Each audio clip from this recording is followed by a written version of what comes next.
क्या हाल चाल है बच्चों। बहुत इंटरेस्टिंग टॉपिक चालू किया था हमने पिछली क्लास में। एसिड बेस के अंदर हमने बहुत सारी चीजें सीख ली। Conjugate acid, conjugate base, feasible reaction, spontaneous reaction, याद है। और एक बहुत इंपॉर्टेंट कॉन्सेप्ट सॉल्विटी का, याद है आपको। हाँ, बॉडीगार्ड। अगर बॉडीगार्ड आपका 5 कार्बन या उससे ज्यादा रखता है तो फिर वो चीज पोलर होने के बावजूद वाटर में सॉल्युबल नहीं थी। कहां होती थी ऐसी चीज सॉल्युबल, बताओ। वाटर में नहीं थी तो किस सॉल्वेंट में थी, बोलो। ये थी ईथर जैसे सॉल्वेंट। गुड। मुझे याद आ रहा है एक और चीज हमने सीखी थी बहुत इंपॉर्टेंट, कि गैस हमेशा बेस से निकलती है। याद है, सोडियम बाइकार्बोनेट बेस, गैस हमेशा बेस से निकलती है। ये वाला भी कॉन्सेप्ट हमने सीखा था। और 2 महा इंपॉर्टेंट एसिडिक स्ट्रेंथ ऑर्डर हमने लिखे थे, सल्फोनिक एसिड, पिक्रिक एसिड, 2,4-डाइनाइट्रोफिनॉल, carboxylic acid, H2CO3, paranitrophenol, orthonitrophenol, phenol, water and last में अल्कोहल। इसके साथ एक और ऑर्डर, 1,3-डाइकार्बोनाइल, greater than water, greater than alcohol, greater than triple bond, obviously CH वाला, एंड अमोनिया एंड H2। ये 2 order आपको दिमाग में रखने थे। आइए इसी सीक्वेंस को लेकर आगे बढ़ेंगे। और इस सीक्वेंस में हमने 9 एग्जांपल्स कर लिए थे। तो सॉल्विटी से रिलेटेड बहुत मजेदार क्वेश्चन में आपको आज कराऊंगा। सो बी रेडी। चलिए स्टार्ट करते हैं। Let's start. आइए सारे लोग देखो बोर्ड पर। मेरे भाई IIT JEE कई बार ऐसे क्वेश्चन पूछ चुका है जिसमें कंपल्सरी होता है कि आपको कंपाउंड का स्ट्रक्चर पता होना चाहिए। और अगर स्ट्रक्चर पता है तो फिर आपको नया कुछ नहीं करना। अब आप कहोगे कैसे, एक एग्जांपल लेता हूं मैं भी ऐसे ही। मैं भी ऐसे एग्जांपल ले रहा हूं। Example number 10। 9 एग्जांपल्स हमने पिछली क्लास में कर लिए। मेरे भाई 10th क्वेश्चन देखें। Which of the following सारे लोग देखें, doesn't have या doesn't contain ज्यादा अच्छा है। ध्यान से देखिए, मैं आपको कुछ कंपाउंड्स के नाम दूंगा ऑब्वियसली, और उसमें आपको पता करना है कौन ऐसा है जो COOH ग्रुप नहीं रखता, किसके पास COOH ग्रुप नहीं है। अब यार ये तो केवल देखना है, तो स्ट्रक्चर ऑब्वियसली मैं नहीं दूंगा, नहीं तो तुम देख लोगे इसमें है उसमें नहीं है। मैं दूंगा नाम, और मेरे भाई नाम से आपको बनाने पड़ेंगे स्ट्रक्चर, और उससे फिर हम करेंगे क्वेश्चन। चलिए मैं यहाँ कुछ नाम दे देता हूँ। ठीक है, स्टार्ट करते हैं। जैसे मैंने आपको दे दिया कार्बोलिक एसिड, ठीक है। ऐसे में और दे सकता हूं आपको बेंजीन, सल्फोनिक एसिड,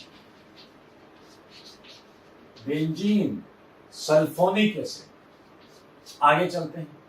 मैं आपको और एसिड्स के नाम में लेता हूं, स्क्वेरिक एसिड। अब आप ये भी कह सकते हो सर सब में एसिड लगा है तो सब में COOH होगा। ना भाई ना, ऐसा नहीं होता। कई बच्चों के नाम संस्कार होते हैं, आदर्श होता है। तो क्या आपको लगता है, गारंटी देते हो आप कि वहां संस्कार और आदर्श पूरी तरीके से मिलेंगे और हैं और वो उसे फॉलो भी कर रहे हैं? उसी प्रकार से नाम के चक्कर में मत पड़ना। कई ऐसे जरूर होंगे, ऐसे बच्चे जिनका नाम आदर्श संस्कार होगा, और वो आदर्शवादी भी होंगे और संस्कारी भी होंगे, लेकिन सब पर भरोसा नहीं कर सकते। इसलिए पूरी डिटेल जांच पड़ताल करेंगे, उसके बाद ही जवाब हम सही मानेंगे। आइए मैं कुछ और एसिड्स आपको याद दिलाता हूं। ओम्स गैप याद है, OMS gap, oxalic acid, malonic acid,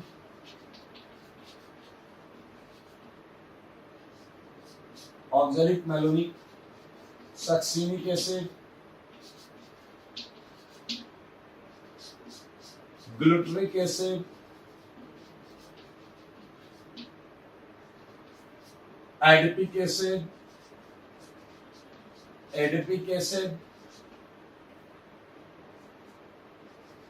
palmitic acid,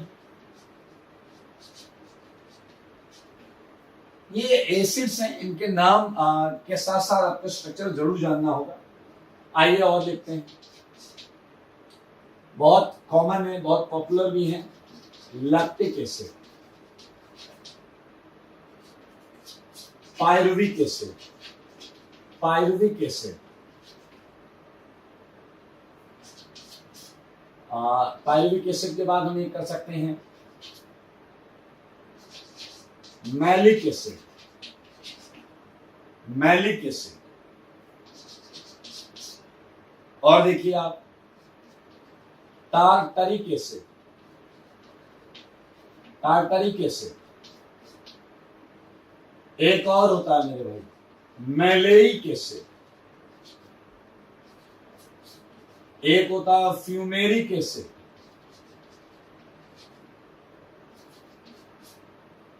ठीक है। मैलेइक हो गया, फ्यूमेरिक हो गया, टार्टरिक एसिड हो गया। सैलिसिलिक एसिड, सैलिसिलिक एसिड, ठीक है। एक होता है सिनेमिक एसिड। इनके स्ट्रक्चर ढूंढ ढूंढ के पता करना है आपको। बहुत गूगल करते हो तो ये भी कर लेना गूगल। मेरे भाई कुछ बेहतरीन एसिड्स हैं, जैसे और मैं आपको दे रहा हूं बारब्यूटेरिक एसिड, बारब्यूटेरिक एसिड। एक और बहुत पॉपुलर एसिड है एस्कॉर्बिक एसिड, एस्कॉर्बिक एसिड। मेरे भाई ascorbic acid is vitamin C, vitamin C, ascorbic acid. Clear? तो ये बहुत पॉपुलर एसिड्स हैं, इनके बारे में आपको जरूर पता होना चाहिए। सिट्रिक एसिड, सिट्रिक एसिड, ठीक है। सैलिसिलिक एसिड हो गया, EQRST। और कुछ एसिड्स हम कर लेते हैं, देख लेते हैं कोई छूटा तो नहीं।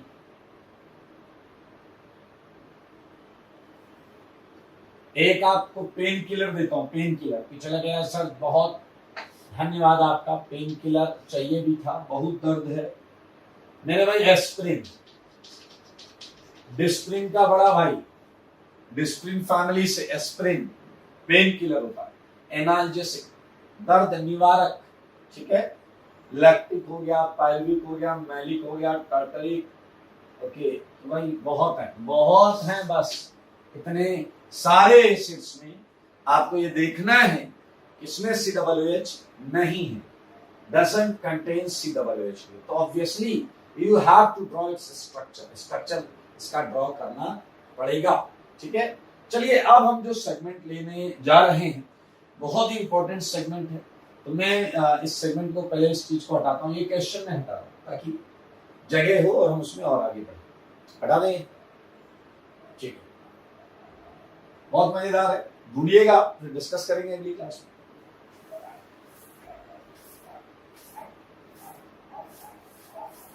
अगले क्वेश्चन हम सॉल्बिलिटी पर ही लेंगे।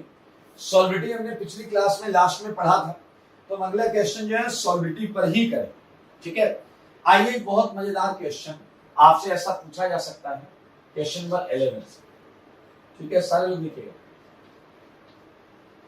टोटल नंबर ऑफ कंपाउंड्स, सारे लोग देखिएगा, which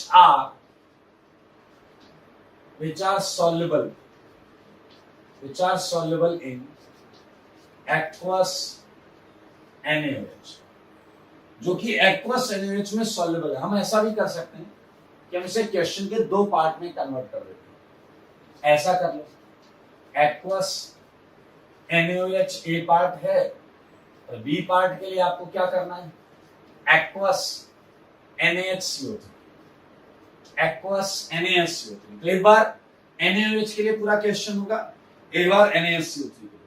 देखिए वंस आप क्वेश्चन समझ गए फिर क्वेश्चन में कुछ बचता नहीं, आप खटाक से आंसर दे देंगे। आइए पहले मैं पूरा क्वेश्चन लिख दूं, तो मैं आपको कंपाउंड्स देता हूं, तो मैं आपको यहाँ कंपाउंड्स दे रहा हूं।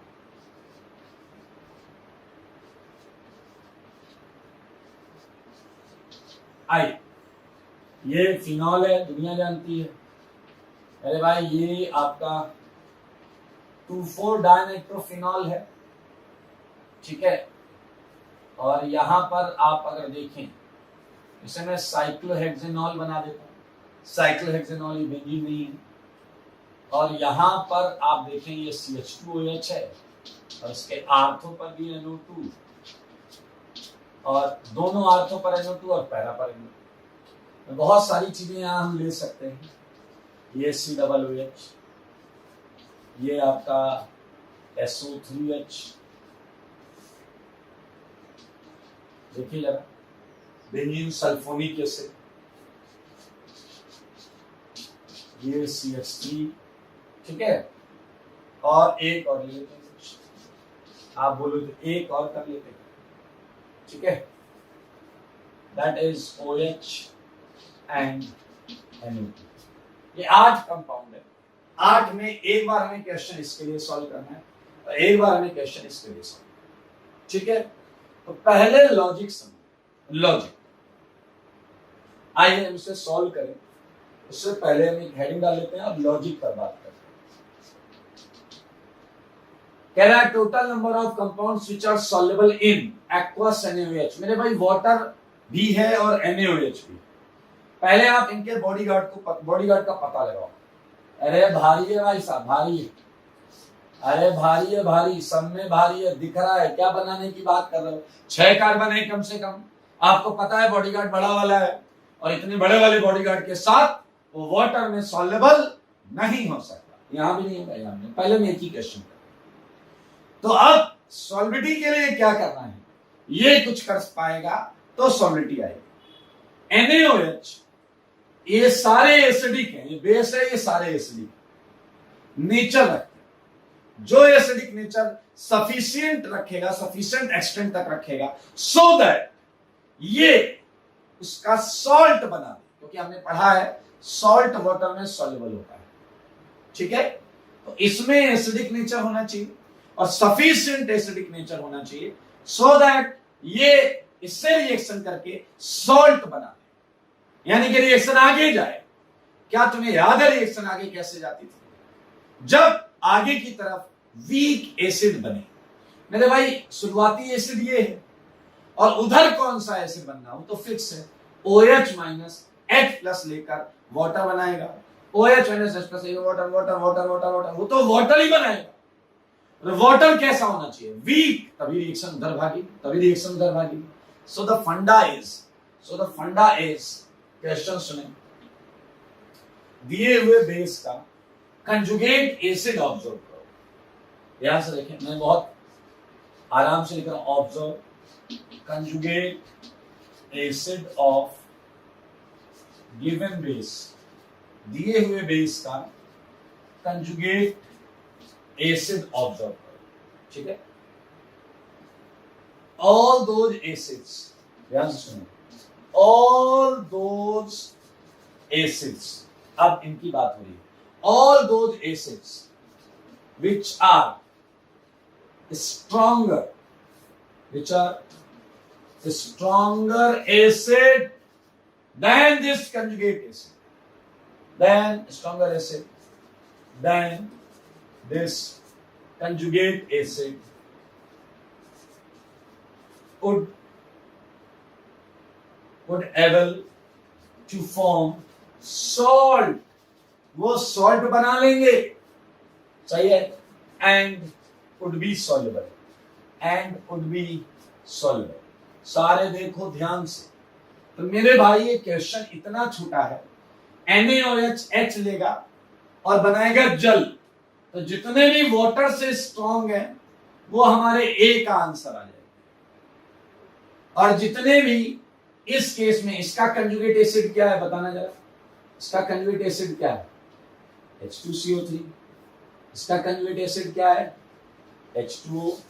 तो H2O से स्ट्रॉन्ग वाले हमारे आंसर, H2CO3 से स्ट्रॉन्ग वाले B का आंसर, A का आंसर, B का आंसर। हो गया भाई, हो गया, बधाई। तो मैं आंसर दे देता हूं। आंसर ऑफ, सोचो एक बार कितने होंगे। आंसर ऑफ ए, वाटर से स्ट्रॉन्ग ये है फिनॉल होता है वाटर से स्ट्रॉन्ग, ये भी है। ए अल्कोहल नहीं होता, गलत, अल्कोहल नहीं होता, ये नहीं है। ये भी देखिए अल्कोहल है, CH2OH।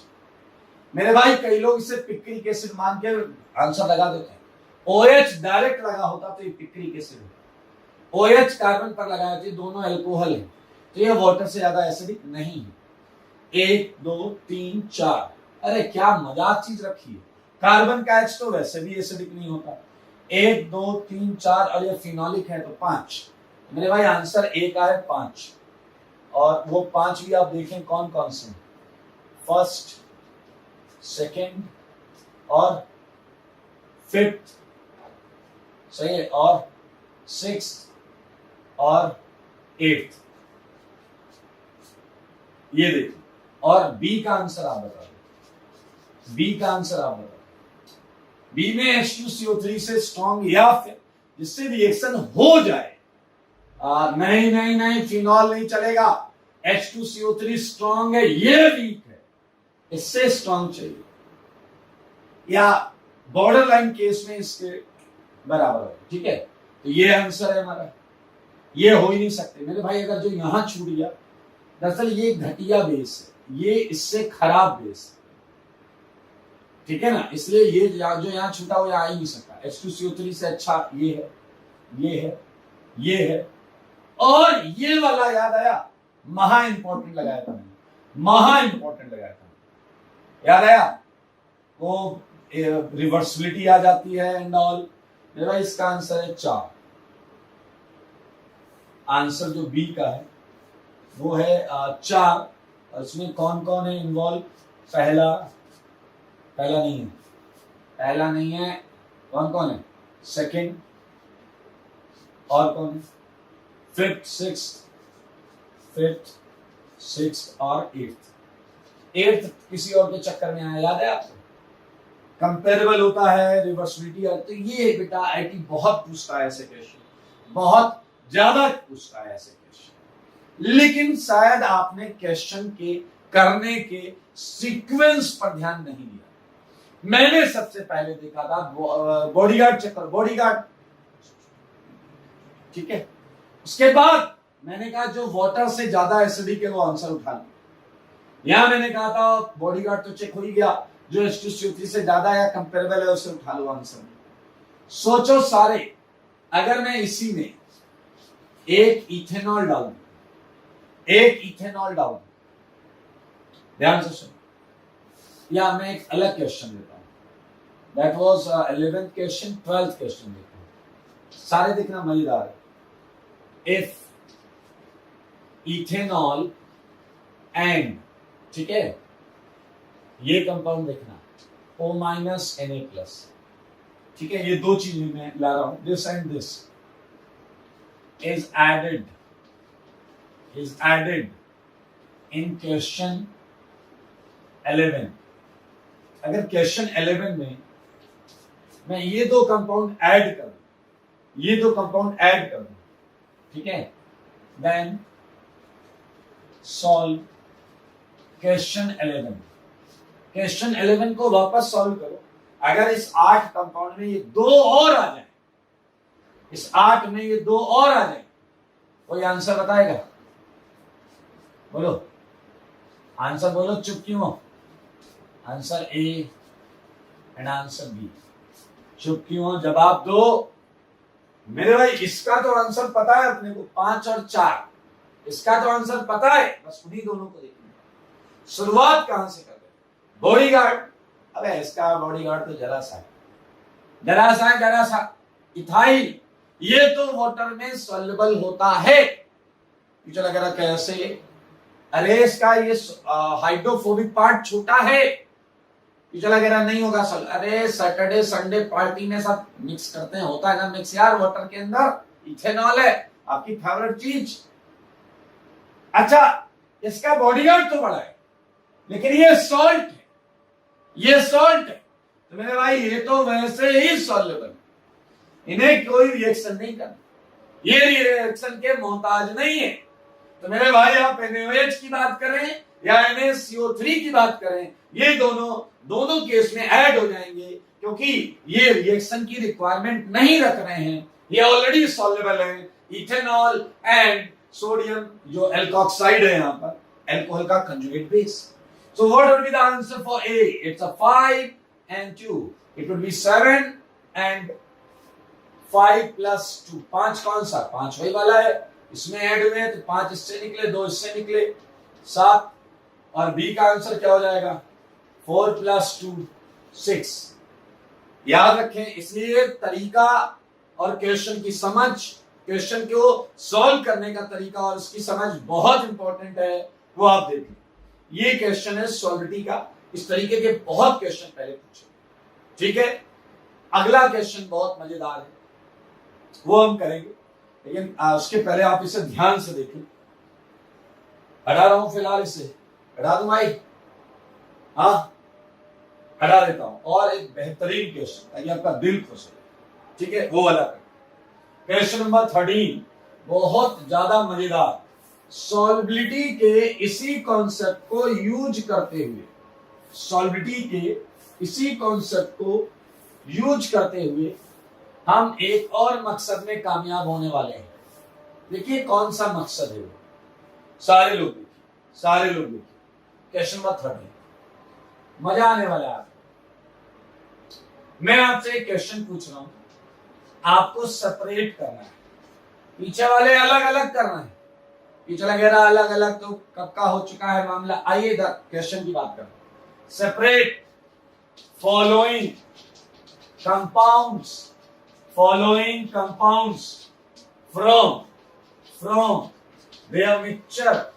from their mixture in ether। सारे देखना, सारे क्वेश्चन को समझो और क्वेश्चन यहां पर देखो भी है, ये बेंजीन, ये बेंजीन, ये बेंजीन, ये बेंजीन, सही है। और यहां मैंने कर दिया OH, यहां मैंने कर दिया NH2, यहां मैंने कर दिया CH3, यहां मैंने कर दिया COOH। देख लो बच्चे, फिनॉल, एनिलीन, नाम है इनके, नाम phenol, aniline, toluene, benzoic acid, ये 4 कंपाउंड मैंने आपको दिया। और ये आपको याद है, इनका बॉडीगार्ड पार्ट जो है वो बड़ा वाला है, इसलिए ये वाटर में सॉल्युबल नहीं होंगे। किसमें सॉल्युबल होंगे? ईथर। मेरे भाई ये कंटेनर में है, और ये कंटेनर में जो है वो क्या है बताइए? वो ईथर है, ईथर। और इसके अंदर ये बंधे हुए हैं, आई मीन इसके अंदर ये पड़े हुए ईथर में सॉल्युबल होते थे। हमें इन चारों को अलग करना है। तो एक बच्चे ने एडवाइस दी, सर एक काम करते, कंटेनर के नीचे आग लगा देते। मैंने कहा ऐसा क्यों? कह रहा देखो इनका बॉइलिंग पॉइंट अलग अलग होगा, बॉइलिंग पॉइंट अलग अलग होगा, तो जिसका बॉइलिंग पॉइंट कम होगा उसकी वेपर बाहर आएगी और उस वेपर को अपन कलेक्ट कर लेंगे, तो एक अलग हो गया, हुआ ना एक अलग। फिर बचे 3, फिर आग लगा दो, फिर सेकेंड नंबर पे इसका बॉइलिंग पॉइंट होगा, वो आगे निकलेगा वेपर के फॉर्म। अरे हाँ या ना? तो मेरे भाई इसमें तुम्हें कुछ करना नहीं है, तुम्हें लगानी केवल आग। और पीछे वाले कह रहे आग लगाने में हम उस्ताद। तो मेरे भाई आग वाग मत लगाइए, बुद्धि लगाएंगे और किसी दूसरे मेथड से हम इसे सेपरेट करने वाले हैं। और वो जो दूसरा मेथड है वो बड़ा अच्छा लगने वाला है, ठीक है। देखिए क्या है दूसरा मेथड, मैं इसे हटा रहा हूं। Separate following compound from their mixture in ether by acid base diffraction method. आओ बच्चों तुम्हें बताएं, मजेदार चीज, दिल खुश हो जाएगा तुम्हारा। तरीका देखो, आनंद लो। अच्छा एक बात बताओ, ये चारों ईथर में पड़े हैं, ईथर में पड़े रहेंगे। अगर हम क्या करें, ध्यान से सुनिए, तरीका, अप्रोच समझिए, अप्रोच थोड़ा सा भी देखिए। कंटेनर के अंदर अगर मैं नेचर की बात करूं तो ओ पर लगा हुआ H एसिडिक नेचर रखेगा थोड़ा बहुत, यहां पर भी O पर H है, ये भी एसिडिक नेचर रखेगा। नाइट्रोजन, एमीन और नाइट्रोजन कंपाउंड्स आप ऑर्गेनिक में बेस कैटेगरी में ही पढ़ेंगे। You can say it's a kind of water line. अगर ऑक्सीजन पर H है तो एसिडिक स्ट्रेंथ पूछी गई होगी 99.999% और नाइट्रोजन है अगर तो बेसिक स्ट्रेंथ। तो ये स्लाइड बेसिक नेचर रखता है, ये दोनों एसिडिक नेचर रखते हैं और ये बेचारा न्यूट्रल नेचर रखता है। ये जो है टोलुइन बेंजीन पर CH3 ये न्यूट्रल नेचर रखता है। काफी हद तक हम ऐसा मान सकते हैं। चलिए प्लानिंग क्या है, प्लानिंग सुनना। हमने ये सोचा कि अगर हम बाहर से इसमें जल डाल दें, सोचो सारे सोचो, अगर हम इसमें बाहर से जल डाल दें तो आप बताओ कंटेनर में 2 सॉल्वेंट होंगे या नहीं? बताओ कंटेनर में एक जल भी होगा और एक ईथर भी होगा। बताइए 2 सॉल्वेंट होंगे या नहीं? बोलो 2 सॉल्वेंट होंगे। लेकिन मेरे भाई ये चारों ईथर में पड़े रहेंगे, आया ना, क्योंकि वो वाटर में तो सॉल्युबल होते नहीं। मेरे भाई चारों यहां पड़े हैं, वाटर खाली है, आई मीन वाटर पड़ा है, उसमें कुछ है नहीं। लेकिन सोचो अगर मैं वाटर के साथ कुछ ऐसा डाल दूं जो इनमें से किसी एक को सॉल्ट बना दे, समझना, अगर मैं एक्वस के साथ वाटर के साथ कुछ ऐसा डाल दूं जो इनमें से किसी एक को, याद रखना एक को, बाकी से नहीं, किसी एक को सॉल्ट बना दे तो सॉल्ट वाटर में सॉल्युबल होता है, तो सॉल्ट इसमें आ जाएगा और ये 3 यहां होंगे, एक यहां होगा और फिर अलग कर लेंगे और अलग कर लेंगे तो मेरे भाई ये सेपरेशन कामयाब होता हुआ लगेगा। सही है। तो क्यों ना हम सबसे पहले टारगेट करें NH2 वाले, क्योंकि ये इकलौता बेसिक नेचर वाला है। तो बेस का शिकार करने के लिए हम क्या करते हैं? बोलो, बताओ बेस को क्या पसंद? बताओ बेस को क्या पसंद है? ये जो लगेगा ये लो, एक क्वेश्चन तुम्हें पता है कि भाई बेबी को बेस पसंद है। बेस को क्या? अरे बेस को एसिड पसंद है। बेस को क्या पसंद है? एसिड। अच्छा बताओ कौन सी रिएक्शन फिजिबल होती है जिसमें प्रोडक्ट साइड में स्ट्रॉन्ग एसिड बने या वीक एसिड? वीक। अरे तो हम लेफ्ट में अगर स्ट्रॉन्ग एसिड ले ले तो राइट में वीक ही बनेगा ना भाई। देखो बोर्ड पर हमने लिया एक्वस HCl। HCl बहुत स्ट्रॉन्ग एसिड है तो बनने वाला पक्का वीक एसिड ही होगा, मानते? चलिए आइए देखिए, ये तो बेचारा कुछ नहीं करेगा। अब मैं यहां पर बेंजीन को पीएच लिख रहा हूं, पीएच। आई होप आप समझ जाएंगे। फिनाइल होता है ना, फिनाइल, इसे मैं लिख रहा हूं पीएच OH, ये पीएच OH। अगला है पीएच CH3, पीएच CH3 और लास्ट वाला है पीएच COOH। ठीक है। और मेरे भाई ये जो है ये है आपका पीएच NH3। HCl इसमें सॉल्ट बना लेगा। सॉल्ट कौन सा? वो देखिए NH3Cl। थोड़ा और क्लियर लिखूं अगर मैं NH3 प्लस Cl, ये वाटर में रहेगा क्योंकि ये सॉल्ट। आओ बच्चों तुम्हें बताएं ना, अलग अलग कर लो, अलग अलग कर लो इसे। इधर ले आओ वाटर लेयर H2O और इधर आ जाएगा ईथर लेयर। मेरे भाई इधर तो आपको साफ साफ समझ में आ रहा है कि क्या है सीन। इधर है PHOH, इधर है PHCH3, सारे देखना। और इधर क्या है? PHCOOH। और इधर आपको जो कंटेनर में मिला है वो एक अकेला कंपाउंड पीएच और क्या है? NH3Cl, NH3+Cl। ये अलग हो गया मेरे भाई, लेकिन आपका टारगेट था PHNH2। ये HCl डालकर बनाया गया सॉल्ट है। तो अगर मैं यहां पर बेस डाल दूं NaOH तो ये NaOH इसका HCl कंज्यूम कर लेगा और आपको मिलेगा वही जिसका आप इंतजार कर रहे थे, PHNH2। पहला मेंबर हमने अलग कर लिया, फर्स्ट मेंबर अलग कर लिया। और now repeat the same process again, repeat the same process again. मैं इसमें फिर से वाटर डालने वाला हूं। क्लियर? लेकिन आप सजेस्ट करोगे वाटर के साथ क्या डालें, एसिड या बेस? वाटर के साथ में क्या डालूं, एसिड या बेस? पहले ये देखो शिकार किसका करना है। कंटेनर में जो दो चीजें हैं वो एसिडिक नेचर की और ये तो न्यूट्रल नेचर का, तो मुझे ऑब्वियसली बाहर से बेस डालना पड़ेगा। लेकिन याद रखना इन दोनों में से किसी एक का ही शिकार करें। तो मेरे भाई अगर मैंने NaOH लिया, NaOH, तो आपको याद है रिएक्शन कौन करेगा, वो कैसे पता करते थे? इसका कंजुगेट एसिड क्या है? H2O। H2O से जो ज्यादा एसिडिक होगा वो रिएक्शन कर ले। H2O से ज्यादा एसिडिक है, यस ये रिएक्शन कर लेगा। H2O से ज्यादा एसिडिक, यस ये भी रिएक्शन कर, दोनों रिएक्शन कर लेंगे, दोनों का सॉल्ट बन जाएगा, दोनों जल में चले जाएंगे। हम एक काम करते हैं, बेस बदल लेते हैं। बेस मेरे भाई बेस ले लो NaHCO3, आपको इसका कंजुगेट एसिड याद है H2CO3।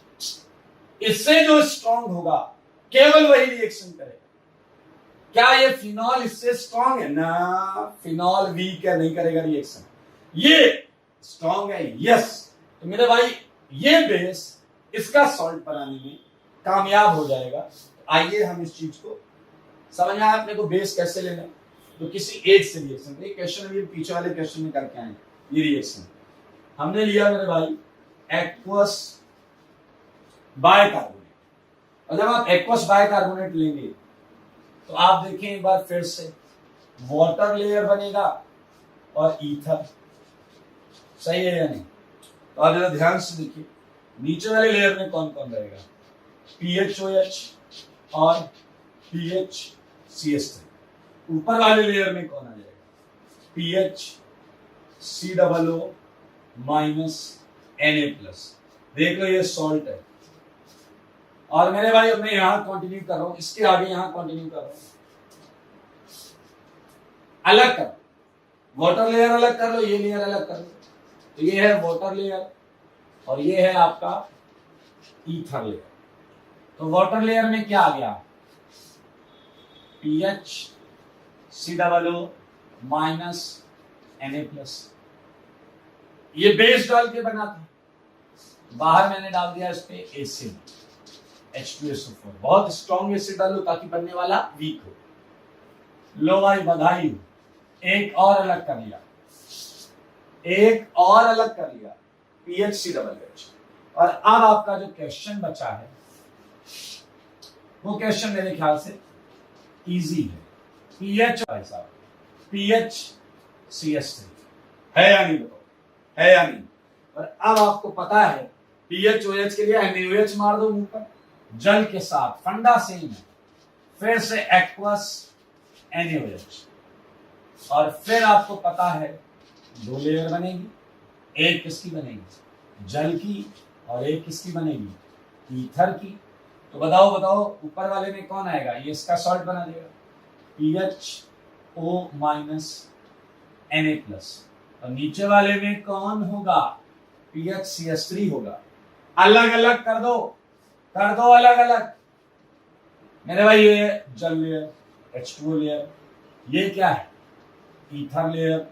कौन आया जल लेयर में, PHONA माइनस+। बेस डाला था ना ये बनाने के लिए, तो डाल दो H2SO4। कोई भी स्ट्रॉन्ग एसिड चलेगा, ऐसा नहीं है H2SO4 के साथ कोई पार्शियलिटी है, हम फेवर कर रहे हैं उससे। लो भैया फिनॉल भी निकल के खुदक के बाहर आ गया, एक आया, दो आया, तीन आया। अरे ये तो वैसे ही बाहर आ गया यार, इसका कुछ करना थोड़े। क्वाटनरी मिक्सचर था, क्वाटनरी मतलब चार चार चीजें मिक्स थी, ऐसा खींच खींच के अलग कर दिया। कॉन्सेप्ट समझना होगा आपको। बेस को एसिड से टारगेट किया, सॉल्ट बनाया। ऑब्वियसली जब आप बाहर से कुछ डाल रहे हैं और रिएक्शन कराना चाहते हैं तो बाहर से स्ट्रॉन्ग चीज डालें। एसिड डाला HCl, अलग करते गए, सेम फंडा सेम फिनोमेना हर जगह है। ये वाला जो एरो है ये मेरे भाई यहां से चला है, ठीक है, वहां निकला है, तो आप समझ गए। देख लो मैं ऐसा क्वेश्चन बहुत आता है कि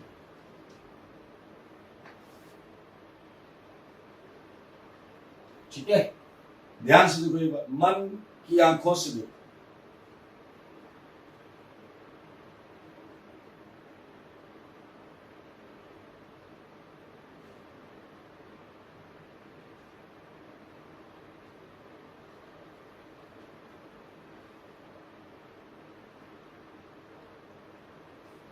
चलिए हटा देते हैं इसको। ठीक है, फंडा क्लियर है, बहुत इंपॉर्टेंट क्वेश्चन है, मैं फिर से बता रहा हूं, ये क्वेश्चन है मोस्ट इंपॉर्टेंट की कैटेगरी में। बाकी मर्जी आपकी है, इसे पूरा सीख लें, एक एक चीज मैंने बताई है। हटा रहा हूं मैं इसे।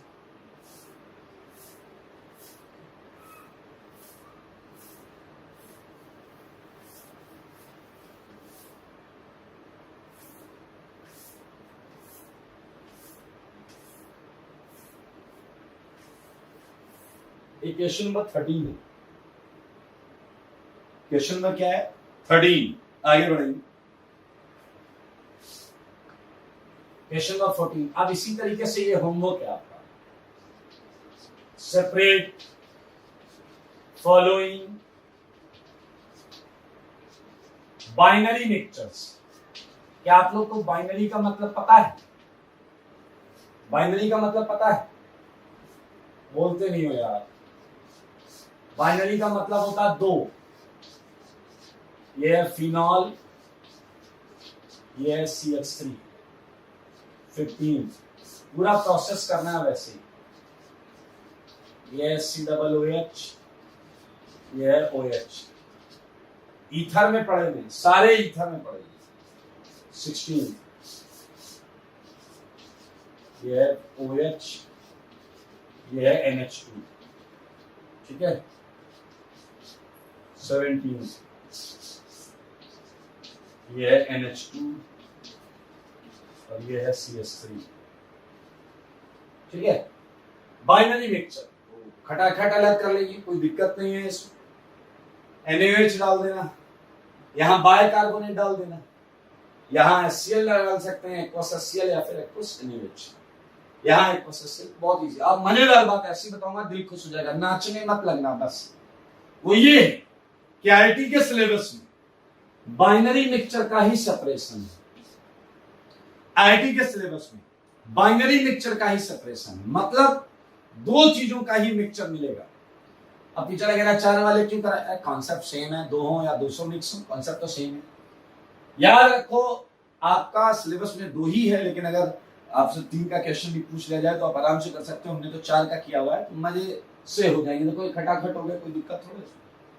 आइए इसी कैटेगरी का एक और प्रश्न देता हूं। Question number 18। ये मजेदार क्वेश्चन है।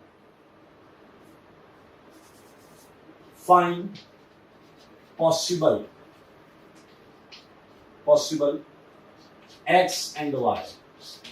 ठीक है, ध्यान से सुनना। मैं आपको एक क्वेश्चन दे रहा हूं, एक कंटेनर है बाइनरी मिक्सचर में, और इस कंटेनर में पड़ा है X and Y, जैसे ये पड़े हुए हैं। ऐसे X और Y अब आपको बताने हैं क्या है, कैसे। बेटा सुन, XY को एक बार हम स्कीम 1 से अलग कर रहे हैं और एक बार स्कीम 2 से अलग कर रहे हैं। सही है, और ये दोनों से अलग हो जा रहा है। सारे लोग सुनना, ये दोनों से अलग भी हो जा रहा है।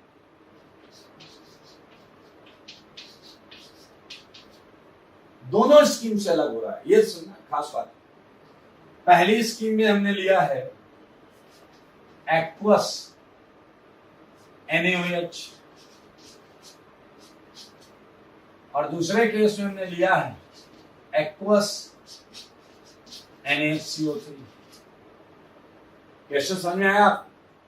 XY के लिए ऑप्शंस मिलेंगे, ऑप्शंस में ढूंढना है। आप मैं ऑप्शंस दे देता हूं। मैं pH लगा रहा हूं यार, pH लगा के दे रहा हूं। ठीक है, PHOH, PHCH2OH, एक फिनॉल है, एक अल्कोहल है। B, PHOH, PHCOOH, C, PHCOOH, PHCH2OH, D, PHCOOH, PHCH2COOH.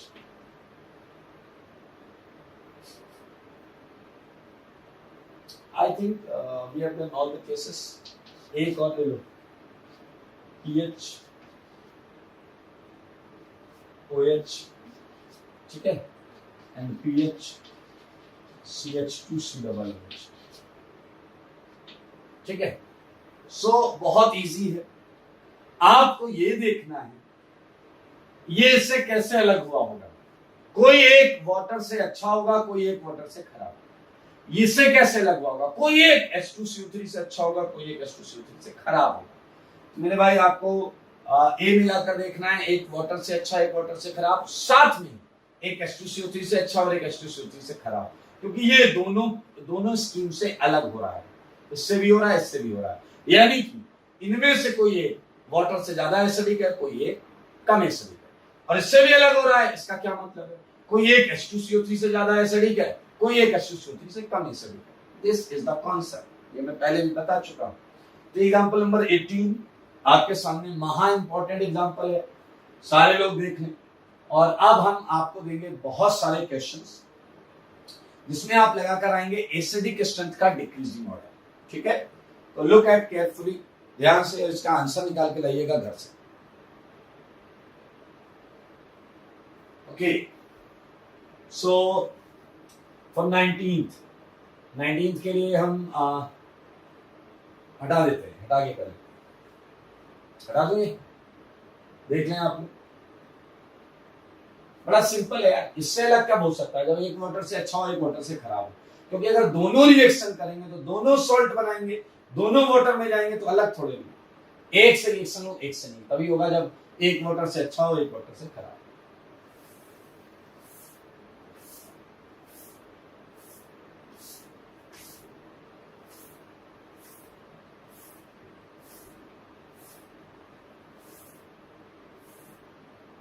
Okay, moving ahead, कितने क्वेश्चन हो गए थे? 18 हो गए थे, 19 से स्टार्ट करते हैं। Arrange following in decreasing order of acidic strength, ठीक है। चलिए, सो तरीका देख लो, पहले भी बता चुका हूं फिर बता दूंगा।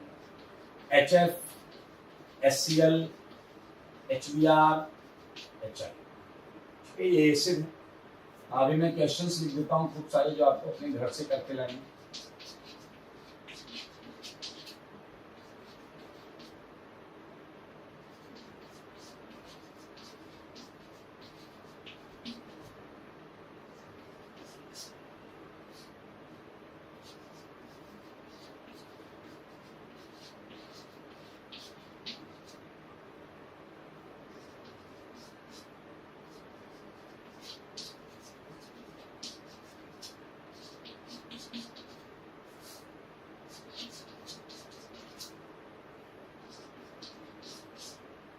ये एसिड है, दो या दो से ज्यादा एसिड्स होंगे, आपको उनके एसिड स्ट्रेंथ ऑर्डर में को कंपेयर करना है।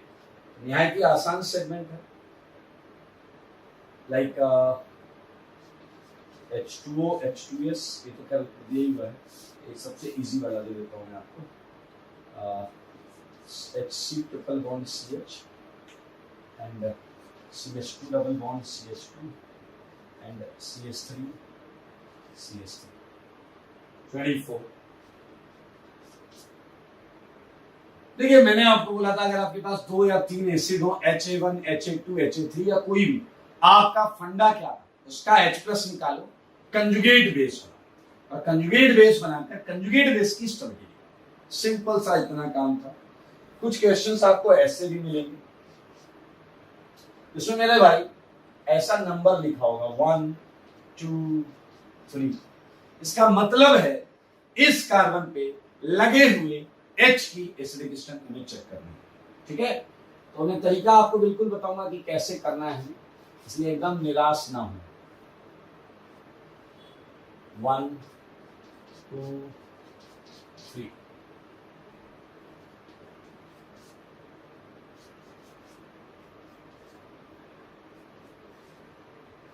1 2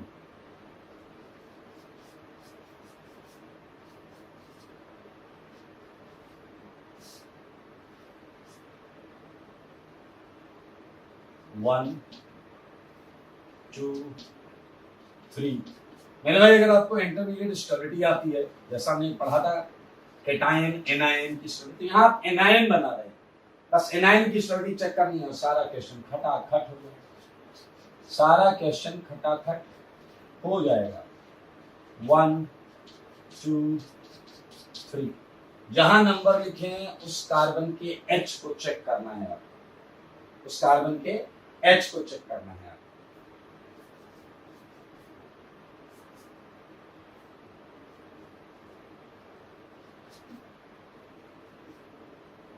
बहुत सिंपल फंडा है, तो प्रीवियसली अगर हम कॉन्सेप्ट जो है वो यूज भी करेंगे तो सब पढ़ा हुआ है।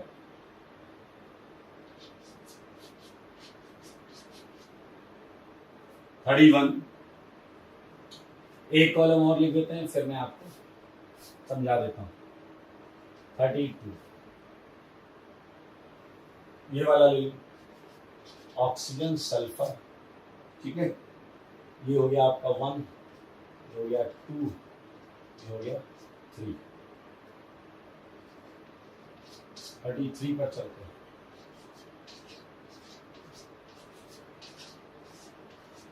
मेरे भाई जब आपको एक से ज्यादा कंपाउंड दिए जाते हैं तो आपको उन कंपाउंड्स की मोस्ट एसिडिक साइड को कंपेयर करना होता है। मतलब इसमें यहां यहां यहां कहीं भी अच्छा, इसकी जो मोस्ट एसिडिक साइड होगी, इसकी जो मोस्ट एसिडिक साइड होगी, इसकी जो मोस्ट एसिडिक साइड होगी, उससे कंपेयर करें। अगर कहीं मार्किंग नहीं लगी है तो जो मोस्ट एसिडिक साइड है उससे कंपेयर करें।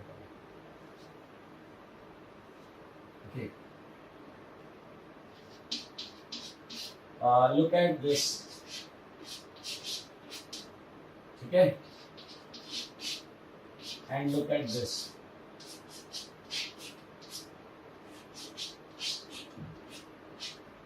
सोचो सोचो, कुछ एरोमेटिक जैसी फील आ रही? Aromatic, non aromatic, anti aromatic, वो वाला फील कुछ आएगा?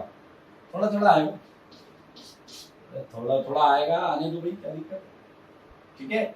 बहुत ऑर्डिनरी कैटेगरी के क्वेश्चंस हैं, तो बिल्कुल भी टेंशन नहीं लेना है आपको। आइए एक दो क्वेश्चंस और अच्छे अच्छे देता हूँ। This is all about double double double. सो 1 2 3, ठीक है।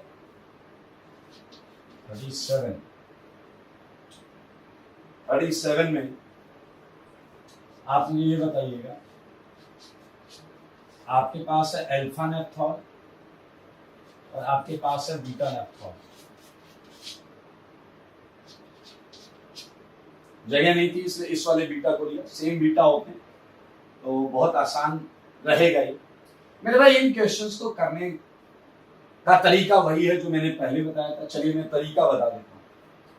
H+ हटाओ, H+ हटाओ, कंजुगेट बेस बनाओ। बनाया? बताओ इसमें जो सबसे ज्यादा स्टेबल होगा, स्टेबिलिटी ऑर्डर अगर हम निकालें, सबसे ज्यादा स्टेबल कौन होगा? बड़ा वाला। जो स्टेबिलिटी ऑर्डर आता है कंजुगेट बेस का, जो स्टेबिलिटी ऑर्डर आता है कंजुगेट बेस का, वही एसिडिक स्ट्रेंथ ऑर्डर एसिड्स के लिए रिफ्लेक्ट होता है। सेम ऑर्डर एसिड्स के लिए एसिडिक स्ट्रेंथ का ऑर्डर होता है। तो मेरे भाई इट्स वेरी इजी। वैसे एक बात और याद रखें, मैंने पहले ही बताया है, पीरियोडिक टेबल में जब हम डील करते हैं और हम टॉप टू बॉटम मूव करते हैं, जैसे देखिए fluorine, chlorine, bromine, iodine, top to bottom, तो हम हमेशा साइज के टर्म्स में बात करते हैं। और जब भी हम पीरियोडिक टेबल में लेफ्ट टू राइट की बात करते हैं तो हमेशा इलेक्ट्रोनेगेटिविटी के टर्म्स में बात करते हैं। तो मैं ये पॉइंट लिख देता हूं, हालांकि पहले हमने ऐसा किया हुआ है, ठीक है। It's a very easy point, देख लें सारे, नोट है ये। नोट में पॉइंट लिख रहा हूं। फर्स्ट, ऑन मूविंग क्या, टॉप टू बॉटम, सही है एक केस। दूसरा केस क्या होगा बताओ, on moving left to right, कहा, पीरियोडिक टेबल में, टॉप टू बॉटम। पीछे वाले टॉप टू बॉटम क्या देखते हो पीरियोडिक टेबल में, साइज, ठीक है ना। Always thinks in terms of size, and left to right always thinks in terms of electronegativity, हमेशा। जैसे इलेक्ट्रोनेगेटिविटी का एक एग्जांपल देता हूं, मान लो बताओ इसका क्या बनाओगे तुम, CH3 माइनस कंजुगेट बेस, इसका क्या बनाओगे NH2 माइनस, इसका क्या बनाओगे OH माइनस, इसका क्या बनाओगे F माइनस। बताओ लेफ्ट टू राइट है, carbon nitrogen oxygen fluorine periodic table में सबसे ज्यादा EN से चेक करेंगे, सबसे ज्यादा इलेक्ट्रोनेगेटिव, सबसे ज्यादा स्टेबल, तो ये स्टेबिलिटी का ऑर्डर है। और यही ऑर्डर एसिडिक स्ट्रेंथ का भी आ गया। व्हाट इज दैट ऑर्डर, बताओ इसका, 4 3 2 1, है ना इजी, अरे है ना इजी। अरे भाई सबको ऐसे ही करना है, निहायत ही आसान। मैं चाहूंगा कि मैं एक क्वेश्चन और बताऊं आपको, दैट इज क्वेश्चन नंबर 26, ठीक है 26 करते या 27 करते हैं, 27 सारे लोग देखें, हमें 27 बताने जा रहा हूं। नियम क्या कहता है, जिस का आपको एसिडिक स्ट्रेंथ निकालना है उसका कंजुगेट बेस बनाइए। पहले हम पहले का कंजुगेट बेस बनाते हैं, सारे देखो ये माइनस है, इसका कंजुगेट बेस बन गया। फिर हम दूसरे का कंजुगेट बेस बनाते हैं, और आपको बस इतनी बुद्धि लगानी है कि कौन सा कंजुगेट बेस ज्यादा स्टेबल है। लगाओ बुद्धि लगाओ, 2 कार्बन आयन की स्टेबिलिटी निकालनी और कुछ नहीं करना, 2 कार्बन आयन की स्टेबिलिटी निकालनी और कुछ नहीं करना है। और स्टेबिलिटी के लिए 4 चीजों की स्टेबिलिटी के लिए अपना फंडा बहुत बढ़ाया था, resonance, hyper conjugation, inductive. Resonance हो रहा है, इसमें भी हो रहा है, इसमें भी हो रहा है, इसमें एक कार्बोनाइल के साथ हो रहा है, इसमें आजू भी और बाजू भी। तो ज्यादा स्टेबल कौन है, 2 ग्रेटर देन 1। तो एसिडिक स्ट्रेंथ में क्या आएगा, 2 greater than 1। So easy man, क्या आएगा बोलो, एसिडिक स्ट्रेंथ ऑर्डर क्या आ गया, 2 ग्रेटर देन 1। आसान है यानी बोलो, सारे क्वेश्चन हलवा है, हलवा। 37 क्वेश्चंस आपकी आंखों के सामने, काम केवल इतना करना है, कंजुगेट बेस बनाना है और खटाखट निपटा है। तो मैं 37 हटाऊंगा, मैं और प्रश्न दूंगा आपको। हटा दूं 37, हटा देते हैं भाई से।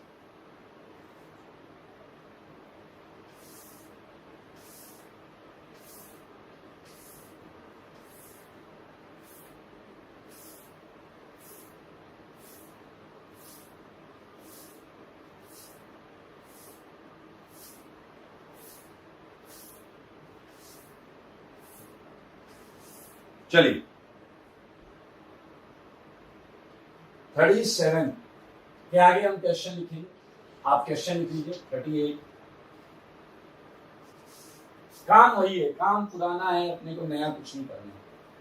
CH3 COOH CH2 Cl COOH CH Cl2 COOH CCl3 COOH। ये कुछ ग्रुप्स हैं बहुत इजी, प्लस आई माइनस आई वाले, वो सब वही काम करना है आपको। ये फ्लोरीन, ये COOH है, फ्लोरीन, ये है COOH, फ्लोरीन। 40 मैंने आपको दिया CHF3 CHCl3, ये भी कर लेना। 41 बहुत इजी क्वेश्चन है, इंडक्टिव इफेक्ट्स वाले। तो आपके लिए दाएं बाएं हाथ का काम है, खटाखट करके खत्म कर दीजिएगा। COOH मेरे भाई यहाँ NO2 लगा है, ठीक है, और यहाँ पर 2 फ्लोरीन लगा है, ठीक है, तो कर लीजिएगा। कुछ मजेदार क्वेश्चन देता हूँ, लाइक ये बेंजीन है, ठीक है, बेंजीन में मैंने एक तरफ लगा दिया C ट्रिपल बॉन्ड CH और एक लगा दिया CH3 और एक H तो ऐसा होता ही है बेंजीन पर, मैं लगाऊं या ना लगाऊं। अब आपको जो कंपेयर करना है तो एक इस H और इस H की एसिडिक स्ट्रेंथ में कंपेयर करना। अच्छा क्वेश्चन, ठीक है। 42 आई प्रश्न तो बहुत हल्का, बहुत अच्छे खासे क्वेश्चन करेंगे, ठीक है ना। ये हो गया इंडक्टिव इफेक्ट वाले केसेस भी हमने ले लिए। अब ये थोड़ा बेंजीन पर चलते हैं। ये देखिए मैंने क्या किया, मैंने यहाँ Cl लगा दिया और यहाँ पर आर्थोमेटा पैरा पर हाइड्रोजन होंगे मेरे, पक्का होंगे, उनकी एसिडिक स्ट्रेंथ निकालनी, आर्थोमेटा पैरा। सिमिलरली मैं 44 दे देता हूं आपको। ये है आपका Cl हो गया, NO2 हो गया, ठीक है। और उस पर भी आप 1 2 3 कर लें, इन तीनों H को निकालें, कंजुगेट बेस बनाएंगे, स्टेप भी निकालेंगे। नया कुछ नहीं है। 43 44 आई 45 क्वेश्चन पर चलो मेरे भाई। कुछ एसिड्स आपने सुने होंगे ओम्स गैप वाले, आज मैंने बताया था आपको, नाम लिखाया था, ऑक्जेलिक, मैलोनिक, सक्सिनिक। ये है आपका ऑक्जेलिक एसिड और ये है आपका मैलोनिक एसिड, ठीक है।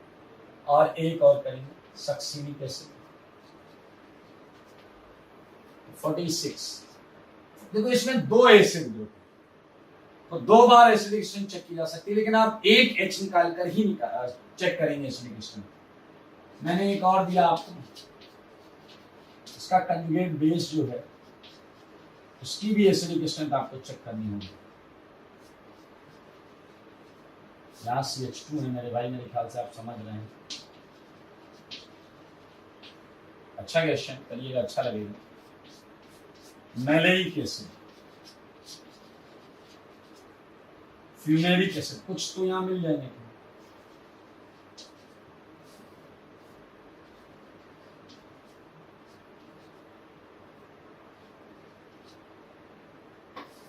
अब तो दूर बना लेते हैं। ये हो गया CH, ये मैलेइक एसिड है और फ्यूमेरिक एसिड। 48 इसका भी कंजुगेट बेस को कंपेयर करेंगे, मजा आएगा।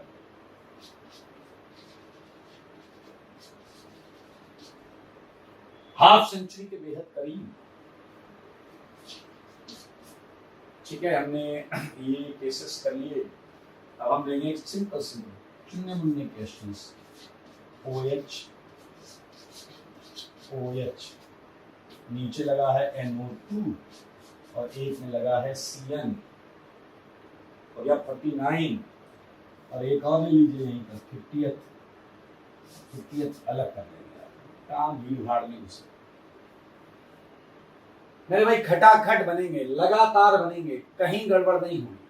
बशर्ते ये कि आप मन बुद्धि सब लगा कर करेंगे तो बनते जाएंगे। हटा रहा हूं 49, एक क्वेश्चन दूर है हाफ सेंचुरी से।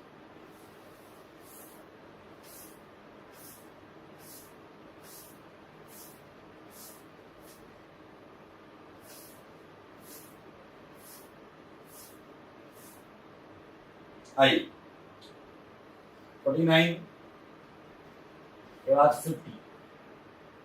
लुक एट इन क्वेश्चंस में ही हम थोड़ा सा फेरबदल कर सकते हैं। OH NO2 OH CN and we can have methyl at both sides, ठीक है।